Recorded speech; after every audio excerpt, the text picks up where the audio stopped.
Well, tonight we present the final installment of our four-part I-Team series, Montgomery Rising. In the first three parts, we examine Montgomery's growing problem. But now that we've discovered the challenges the city faces, what are local leaders going to do about it? Reporter Andrew James has more in the Alabama News Network I-Team Extra, Montgomery Rising. Stephanie, so far we've looked at the numbers, we've looked at the city's image, problems in local schools, and the struggle to keep millennials here in Montgomery. And tonight we're taking our findings and we're presenting them to local leaders who have the power to make some changes. The numbers don't lie. People are leaving Montgomery and the surrounding Montgomery County. In 2010, United States Census numbers showed that there were 205,764 people living in the city. But the 2015 estimate shows the city has dropped to 200,602. That's a 2.4% population decline. You have to start with real data and facts. Lynn Bashir is the director of Envision 2020. The organization works to set goals for the river region and make sure that they are implemented. Our agenda is a great future for everyone. Bashir says one of the biggest challenges for Montgomery is the city's perception. She attributes some of that to the negative view of state politics. When you're out in the state, there's such hostility towards Montgomery because it is the state capital. And when you look at the advertising for statewide campaigns and it talks about Montgomery, well, the city of Montgomery is a whole separate thing from the state government piece. But she says to solve the problem, we can't just ignore it. Everyone has to work to change that perception. Don't run from the problem. Look at it. Say, who needs to be at the table?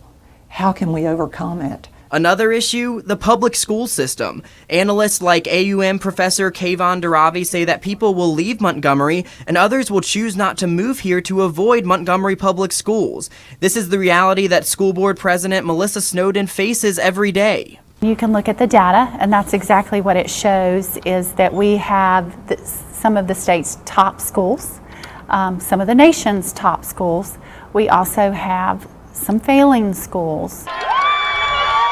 Many of the magnet schools in Montgomery have been nationally recognized. Forest Avenue Elementary and Lamp High School were just named National Blue Ribbon schools. But the majority of students aren't in magnet programs, and Snowden says the parental involvement across the school district differs drastically. How do we bridge that gap between a child, let's say from a two-parent home, that ever since that child was brought home from the hospital, they've read to them, they take them on excursions and camps and extracurricular activities, and put that child in the seat next to another child that single parent home, poverty.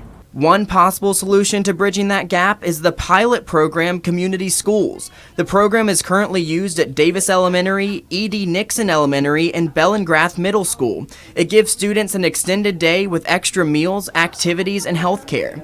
It aims to make up for what some students might not get at home. But to no one's surprise, the program is not free. And Snowden says the school system is stunted by the lack of community partnerships. If you look at our local funds, we're the capital city of this state, and we are so low down on the totem pole as to what our local support is. It's embarrassing. And for the final word on the problems facing the city, I sat down with Mayor Todd Strange. Why should people come here and why should they stay? Well, we're the capital of dreams.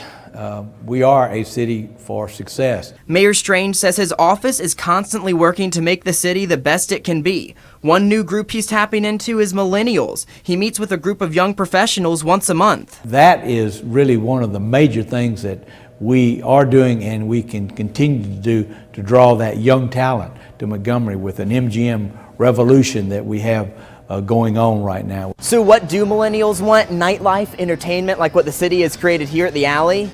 All the way down to the Harriet 2 at the riverfront, but it doesn't stop here. Mayor Strange points to other new investments and businesses in the cities like the Whole Foods market. They don't come to slot communities. They come to communities that they've evaluated, and they have vibrancy. They are healthy communities. They want to be healthy communities. He too mentions the city's perception, saying he often hears that people are surprised when they see all that Montgomery has to offer. That's really a good feeling, but that can't propel us into the future. It has got to be that expectation.